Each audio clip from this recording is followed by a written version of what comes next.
ngutip undang-undang. Undang-undang berpendapat begini, ya kita mau tahu pendapat Anda terhadap pendapat undang-undang apa, itu masalahnya tuh. Nah itu memerlukan refleksi filosofi. Tapi ya udah, saya salam aja buat Pak Hotman, dan ya debat-debat itu kan mesti dibuat di forum akademis, bukan di TikTok tuh. Jadi kalau orang tanya kenapa saya nggak mengomentari, ya karena saya merasa cincin beliau itu lebih berkilau dari otaknya, kira-kira begitulah.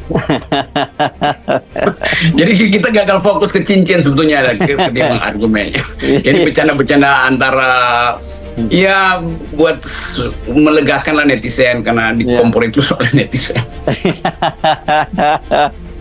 Ini selalu ada momentum yang sangat kritis untuk menghasilkan kembali keadilan tuh, dan seringkali momentum itu tidak disadari oleh mereka yang sekedar membaca undang-undang, tidak membaca perkembangan zaman kan.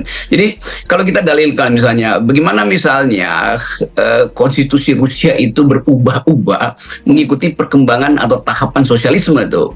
Jadi keadaan sosial mengubah konstitusi itu. Jadi konstitusi itu bukan sesuatu yang sudah ditetapkan lalu tidak boleh lagi ditafsirkan.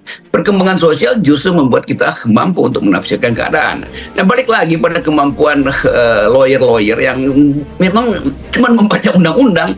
Jadi dia sebetulnya bukan lulus dari fakultas hukum. Orang semacam Hotman Paris nggak bisa disebut sebagai lulusan fakultas hukum, karena dia hanya membaca undang-undang. Jadi dia lulusan fakultas undang-undang, FUU.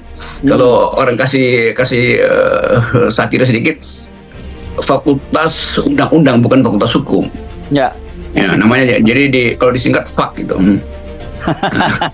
Tapi kita mau bermain-main sebetulnya dalam upaya untuk menghasilkan satu modus keadilan yang baru tuh, yang memungkinkan bangsa ini tumbuh secara beradab.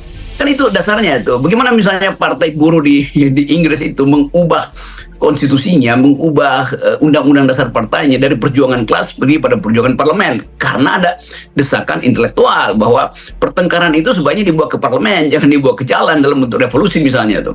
Jadi perkembangan-perkembangan ini menunjukkan bahwa hukum itu hidup.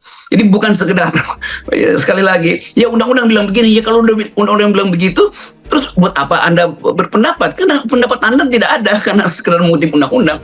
Jadi hukum berkembang karena perbedaan pendapat. Nah, perbedaan pendapat itu bukan perbedaan tentang tafsir undang-undang, tapi perbedaan untuk melihat kemungkinan di depan melakukan pembaruan hukum. Nah, itu yang disebut sebagai cara membaca hukum secara progresif.